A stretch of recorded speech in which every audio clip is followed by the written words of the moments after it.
Hi, Neil. Yes. Hi, I'm Tammy. I'm the nurse today. How are you doing? I've been more short of breath lately. Oh, okay. When did this all start? About a week ago. About a week ago. Okay. Can you tell me a little bit more about what happened a week ago? Well, nothing particular. I just noticed going upstairs was a problem. It's just going up the stairs. Yeah. Okay. Do you normally get short of breath when you go up the stairs? No. Okay. I'm just going to jot some notes down if that's okay. Okay. And just help me keep track of my thoughts.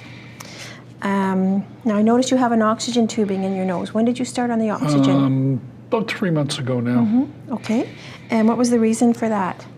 Well, I didn't feel well, and I sort of became very short of breath. Okay. So I went to Emerge, and they put me on oxygen. Okay. All right, I just have a few more questions to ask, if that's okay. And then I'll probably have to listen to your chest and do an exam of your chest. Okay. Okay. So I just want to make sure I understand that what's happened. So you've started on home oxygen 3 months ago because you have been getting increasingly short of breath. Doing okay on that? Yes. And then 1 week ago, it started getting worse? Yes. And you noticed it getting worse when you climbed up the stairs? It seems just going up the stairs. Just up the stairs. Okay. So what is it like when you climb up the stairs? So do you have to stop or? Yeah, I mean, if you, I could go about 6 stairs. Then I become short enough of breath that I've got to stop and rest. Okay. And then I do the next 6, and I'm short of breath when I'm. So you get have to the about top. 12 stairs Yeah. for your whole level of stairs. Yeah. Okay. All right. Okay. Now, what about if you're walking just on a flat surface and not up and down the stairs? It doesn't seem to be a problem. Okay. So how far can you walk without too much trouble? Certainly 2 blocks.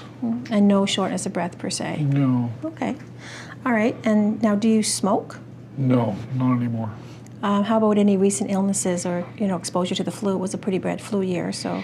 No, I've been lucky that way. Okay. All right. And you're smoking. When you stopped, you said you stopped. Yes, I did. When did you stop? 3 years ago. About 3 years ago. Okay. All right. So what happened 3 years ago to stop you from smoking? Well, I was diagnosed with a COPD. Okay. And that was pretty good reason to Yeah. I'd call it quits, so to speak. I'd agree. I think that's good. Okay. I'm just going to wash my hands, and I'll come back and I'll do an assessment of your chest, okay? Okay. All right. I'll just be a sec.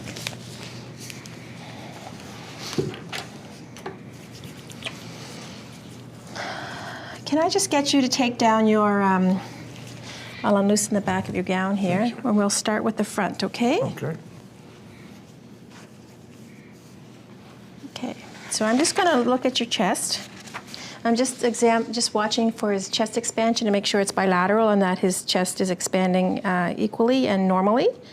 No accessory muscle use. Okay. All right. Now I'm going to listen with my stethoscope. Okay.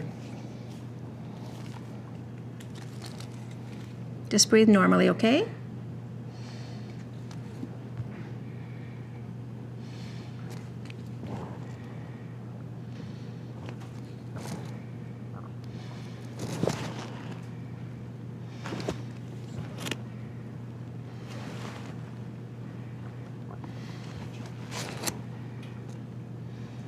I'm just going to listen to the back, okay? Yeah.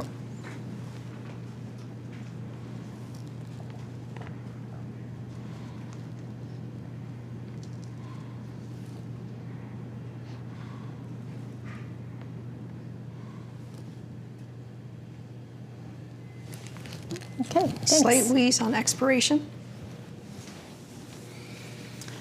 All right. So you have a bit of a wheeze when you breathe out. Having any coughing?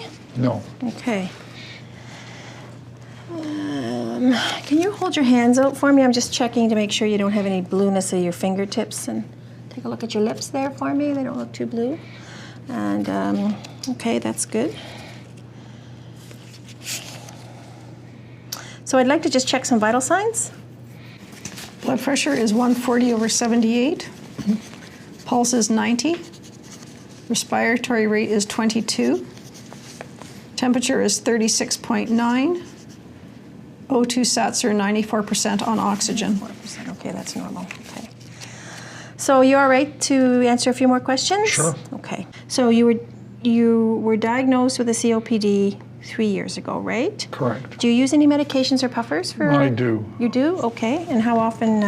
Well, I use the, Oh, you got a list. Great. yeah. The last week I've been using the Ventolin 4 times a day. Yeah, I see you have Ventolin here, 2 puffs up to 4 times a day, but Right. you're saying you're using them 4 times a day every day the last week, or? Every day. Okay, and the Atrovent? No, I've been using Just- just the Ventolin. Just the Ventolin. There Okay, is I can 1 do- minute remaining with the give that back standardized to you. client. So, do you have any help at all at home? Well, I live with my wife, and she's Yeah? active, And she helps? and yep, Drives you as she should? Okay. yeah. All right, well, I'm going to share the information that you've given me with the physician. They'll probably want to do some more tests, and then we'll go from there. Do you have any Okay. other questions? No. There are 4 minutes remaining in this station. Please stop. You have 4 minutes to answer 3 questions.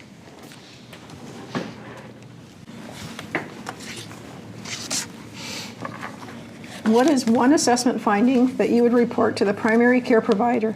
Please explain the reason for your answer. So, one assessment finding from this patient is the fact that he is more short of breath in the past week, especially on the stairs. And this is important because it needs to be investigated.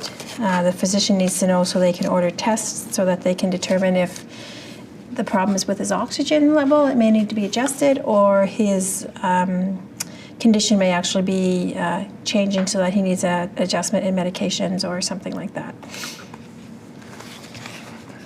The doctor has suggested that the patient move to a 1-story home, but the patient does not want to move. What are 2 supports or suggestions that could assist him to remain in his home? I'm sorry, could you repeat that? I was busy writing. The doctor has suggested that the patient move to a 1-story home, but the patient does not want to move. What are 2 supports or suggestions that could assist him to remain in his home? This patient is in a 2-story home. He has increasing shortness of breath, and he has bedrooms that are on the 2nd level. He indicated that, so the problem is getting up to his bedroom. So he may need to have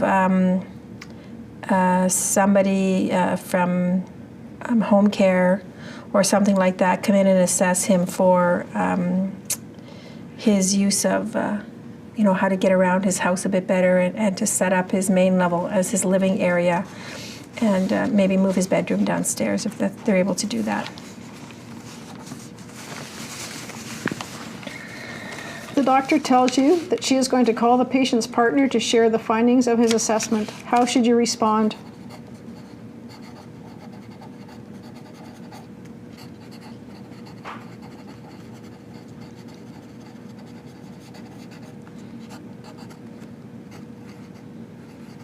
So this is an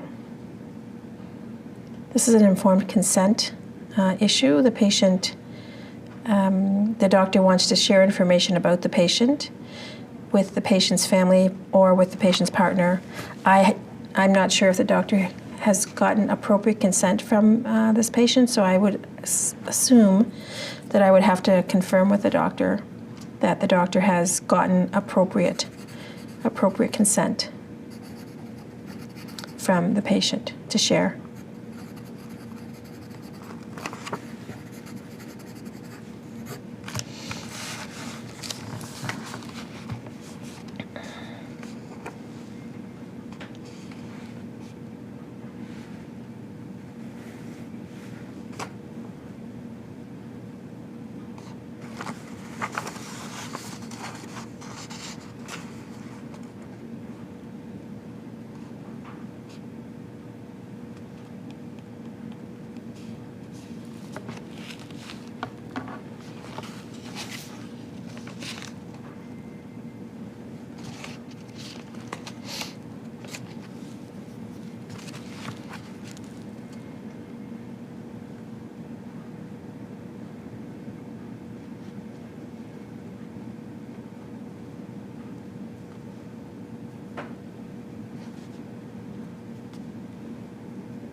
Please proceed to the next station and begin reading your instructions.